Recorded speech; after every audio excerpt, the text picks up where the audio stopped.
Bonjour et bienvenue dans le dernier épisode de la saison 2 du podcast Le Journal d'une adoptée.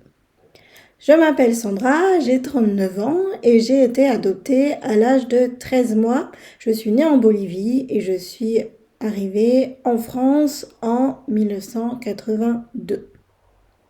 Si j'ai décidé de créer ce podcast il y a 7 mois, c'était pour partager mon expérience, mon vécu, tout ce qui s'est un petit peu passé dans ma vie ces 3 dernières années, puisqu'à présent j'ai intégré complètement mon adoption.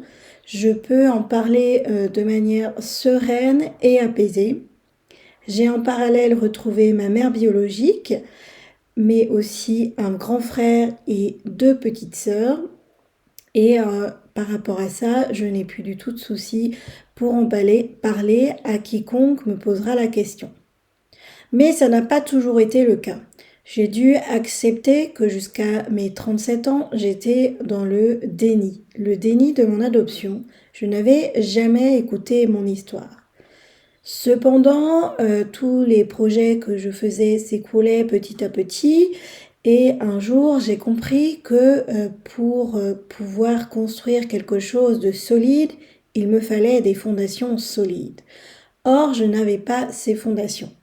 J'ai donc écouté l'histoire de mon adoption que m'a racontée ma mère et à partir de là, j'ai commencé à l'accepter dans ma vie. J'ai intégré petit à petit jusqu'au jour où j'ai pu pardonner à ma mère biologique de m'avoir abandonnée. Ce pardon a déclenché un autre état d'esprit au fond de moi et m'a permis ou m'a donné l'envie de la retrouver pour la remercier.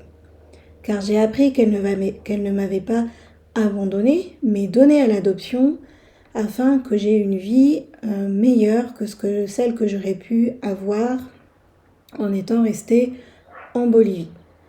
En parallèle, j'ai mené un travail d'introspection où j'ai découvert notamment plusieurs peurs, de la peur classique comme la peur de la mort, la peur de la réussite, mais la peur aussi de l'échec.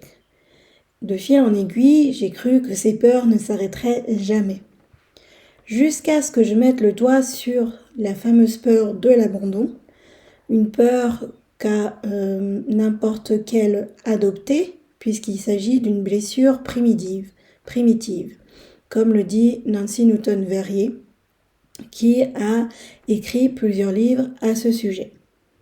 Cette peur de l'abandon que je n'avais jamais pu prononcer auparavant, je ne connaissais pas ce terme, je n'aimais pas ce mot.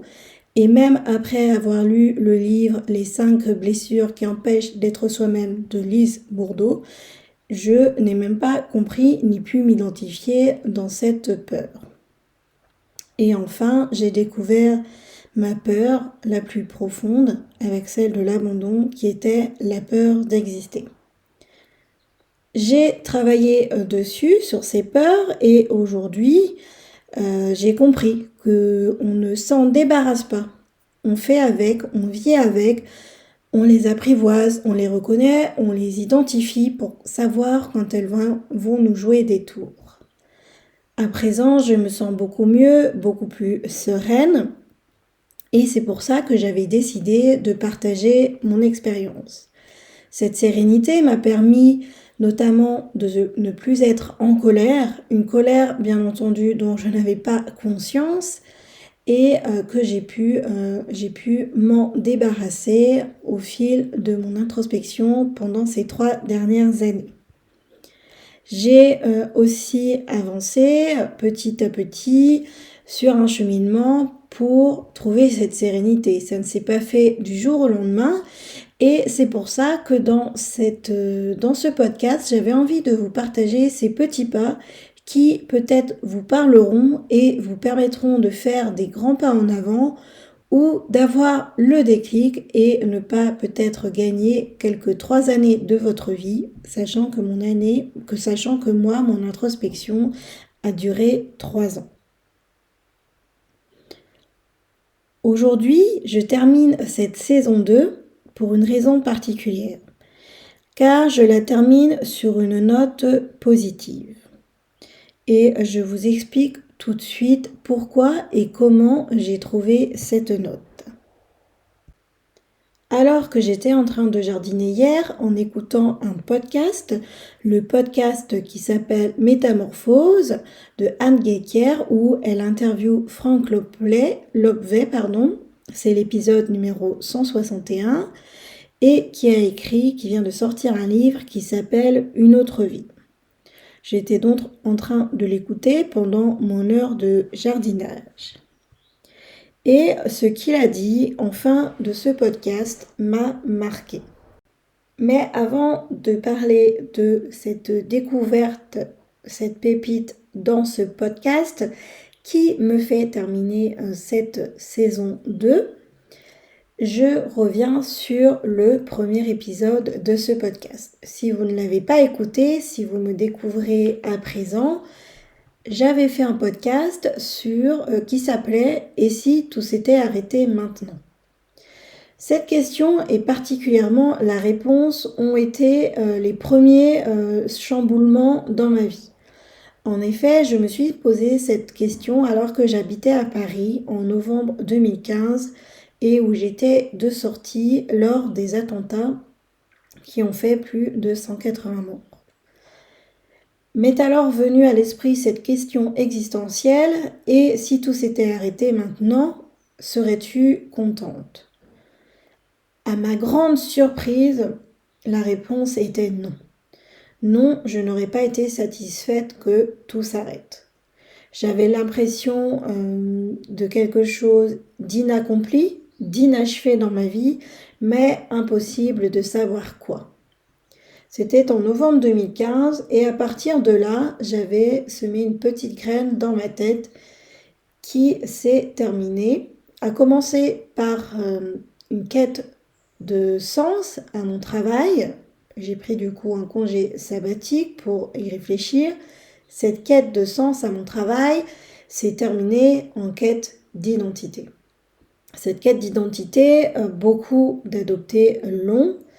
Mais moi, ça ne m'était jamais venu à l'esprit. Pour moi, je savais qui j'étais Sandra et je vivais ma vie de Parisienne. Donc, je savais qui j'étais. Mais à ma grande surprise, dans mon introspection, j'ai découvert que je n'avais aucune idée de qui j'étais. D'ailleurs, j'ignorais même les 13 premiers mois de mon existence.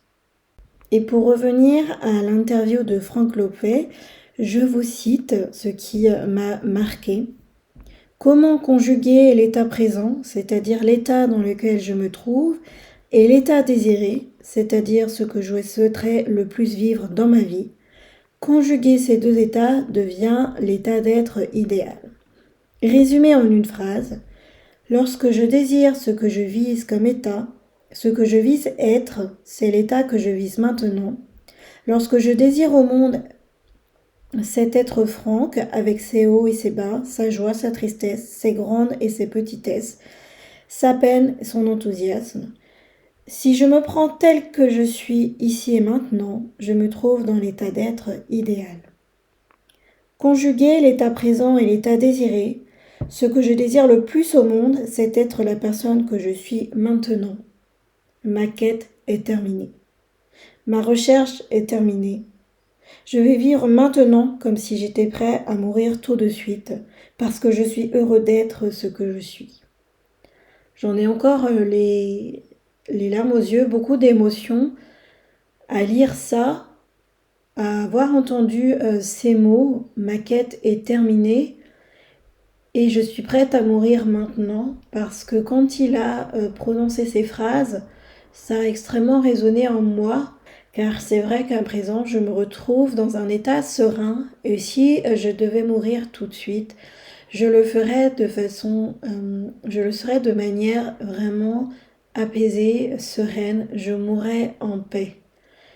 Et je crois que ça, c'est vraiment tellement fort, tellement puissant. On pense toujours, notamment quand on parle de développement personnel, qu'on doit on pense ou on a l'impression que ça ne va jamais, jamais s'arrêter. En écoutant ça, en écoutant ses propres mots, ma quête est terminée. Ça a pris une puissance vraiment très forte en moi et j'ai compris ce qu'il voulait dire. Ma quête, moi, ma propre quête est également terminée. Ma quête d'identité, ma quête de sens. Et, euh, et je suis vraiment heureuse d'être ce que je suis aujourd'hui. Je n'aurai pas de remords, je n'aurai pas de regrets. Et c'est donc sur cette note que je termine la saison 2. J'espère que ça vous aura un petit peu parlé. C'est vrai que c'est particulier quand on ne le ressent pas. Par exemple, je l'aurais écouté il y a 4 ans, ça m'aurait paru complètement perché dans un autre monde. Et à présent que je me sens dans cet état-là, dans cet état d'être idéal, je me dis que c'est une bonne façon de terminer ce podcast. Et je vous remercie tous de m'avoir écouté. J'espère que mon expérience, mon vécu, les phases par lesquelles je suis passée vous permettront d'éclaircir un peu votre voix si vous êtes adopté. Peut-être que ça vous a donné certaines clés. Je serais ravie en tout cas que vous ayez pu également avancer de votre côté. Je remercie aussi tous les adoptés qui m'ont permis de les interviewer pour raconter leur propre histoire. Elles-mêmes m'ont beaucoup aidée lorsque j'étais dans ma recherche de ma famille biologique, de ma mère biologique. Et je remercie particulièrement Joey et Anne-Cat pour la première interview que j'ai faite et qui m'ont ouvert les yeux sur un monde, le monde de l'adoption, avec un regard que je n'aurais jamais eu et que je n'aurais toujours pas si je ne les avais pas rencontrés, mais pour moi a quand même été formateur et révélateur. Merci donc à tous pour votre écoute et surtout n'hésitez pas à continuer de partager ce podcast, à y mettre la note de 5 étoiles si vous pensez que ces 2 saisons peuvent aider des personnes qui en auraient besoin. Ça permettra de le rendre beaucoup plus visible et plus accessible dans la jungle de ces podcasts. Je vous dis à cet été et vous souhaite un très bon printemps.